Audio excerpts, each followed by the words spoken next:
Hi friends, ನಮಸ್ತೆ. Welcome to my YouTube channel. ಇವತ್ತು ನಾನು ನಿಮಗೆ ಜೋಳದ ಹಿಟ್ಟಿಂದ ತಾಲಿಪಟ್ಟನ್ನು ಹೇಗೆ ಮಾಡೋದು ಅಂತ ತೋರಿಸ್ಕೊಡ್ತೀನಿ. ತುಂಬ ಈಸಿ ಹಾಗೂ ಸಿಂಪಲ್ ಆಗಿದೆ.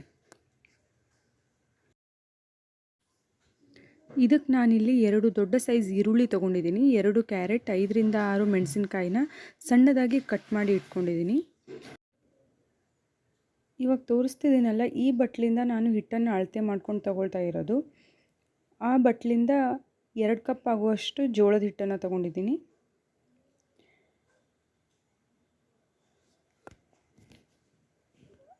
ಅರ್ಧ ಕಪ್ನಷ್ಟು ಗೋಧಿ ಹಿಟ್ಟನ್ನು ಉಪಯೋಗಿಸಿದ್ದೀನಿ. ಇಲ್ಲಿ ನಾನು ಗೋಧಿ ಹಿಟ್ಟನ್ನು ಸ್ವಲ್ಪ ಕ್ವಾಂಟಿಟಿಯಲ್ಲಿ ತೊಗೊಂಡಿದ್ದೀನಿ, ಜೋಳದ ಹಿಟ್ಟೆ ಜಾಸ್ತಿ ಇದೆ. ನೆಕ್ಸ್ಟ್ ಇದಕ್ಕೆ ಸ್ವಲ್ಪ ರುಚಿಗೆ ತಕ್ಕಷ್ಟು ಉಪ್ಪು ಮತ್ತು ಜೀರಿಗೆನ ಹಾಕ್ಕೊಳ್ತಾ ಇದ್ದೀನಿ. ಅಜ್ವಾನ ಸಹ ಹಾಕ್ಕೊಳ್ತಾ ಇದ್ದೀನಿ, ಓಂ ಕಾಳು ಅಂತಾರಲ್ಲ ಅದನ್ನು. ಆ್ಯಂಡ್ ನೆಕ್ಸ್ಟ್ ಇಲ್ಲಿ ನಾವು ಆವಾಗಲೇ ಕಟ್ ಮಾಡಿ ಇಟ್ಕೊಂಡಿರೋಂಥ ಈರುಳ್ಳಿನ ಆ್ಯಡ್ ಮಾಡ್ಕೋಬೇಕು, ಹಸಿಮೆಣಸಿನ್ಕಾಯಿ ಆ್ಯಂಡ್ ಕ್ಯಾರೆಟ್, ತುರಿದಿಟ್ಕೊಂಡಿರೋಂಥ ಕ್ಯಾರೆಟ್. ಇದಕ್ಕೆ ಸಣ್ಣದಾಗಿ ಕಟ್ ಮಾಡ್ಕೊಂಡಿರೋಂಥ ಕೊತ್ತಂಬರಿ ಸೊಪ್ಪನ್ನು ಸಹ ಹಾಕ್ಕೊಂಡು ಮಿಕ್ಸ್ ಮಾಡ್ಕೊಳ್ಳಿ. ಫಸ್ಟ್ ಒಂದು ಸಾರಿ ನಾನು ಹಾಕಿರೋ ಎಲ್ಲ ಇಂಗ್ರೀಡಿಯೆಂಟ್ಸ್ನ ನಾನು ಚೆನ್ನಾಗಿ ಮಿಕ್ಸ್ ಮಾಡ್ಕೊಳ್ತಿದ್ದೀನಿ. ನೆಕ್ಸ್ಟ್ ಇದಕ್ಕೆ ಸ್ವಲ್ಪನೇ ನೀರು ಹಾಕ್ಕೊಂಡು ಕಲಿಸ್ಕೋಬೇಕು.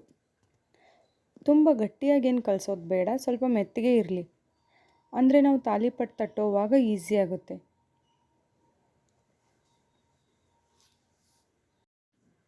ನಾನಿಲ್ಲಿ ತಾಲಿಪಟ್ಟು ಮಾಡೋದಕ್ಕೆ ಕಬ್ಬಿಣದ ಬಾಣಲೆನ ಉಪಯೋಗಿಸ್ತಾ ಇದ್ದೀನಿ. ಅದಕ್ಕೆ 1 ಸ್ಪೂನ್ ಆಗುವಷ್ಟು ಎಣ್ಣೆನ ಹಾಕ್ಕೊಂಡು ಚೆನ್ನಾಗಿ ಎಲ್ಲ ಕಡೆ ಹಚ್ಕೊಳ್ತಾ ಇದ್ದೀನಿ. ನಾವು ಚಪಾತಿ ಮಾಡೋಕ್ಕೆ ಉಳ್ಳೆನ ತೊಗೊಳ್ತೀವಲ್ಲ, ಆ ಗಾತ್ರದ ಒಂದು ಉಳ್ಳೆನ ಮಾಡ್ಕೊಂಡು ತೊಗೊಂಡು ಈ ರೀತಿ ತಾಲಿಪಟ್ಟನ್ನ ತಟ್ಕೋಬೇಕು. ಸ್ವಲ್ಪ ತೆಳ್ಳಗೇ ತಟ್ಕೊಂಡಿದ್ದೀನಿ ನಾನು. ನೆಕ್ಸ್ಟ್ ಅದನ್ನು ಬೇಯಿಸ್ಕೋಬೇಕು. ಎಲ್ಲ ಸೈಡು ಚೆನ್ನಾಗಿ ಬೇಯೋ ಥರ ನಾನು ಈ ಥರ ಬೇಯಿಸ್ಕೊಳ್ತಾ ಇದ್ದೀನಿ.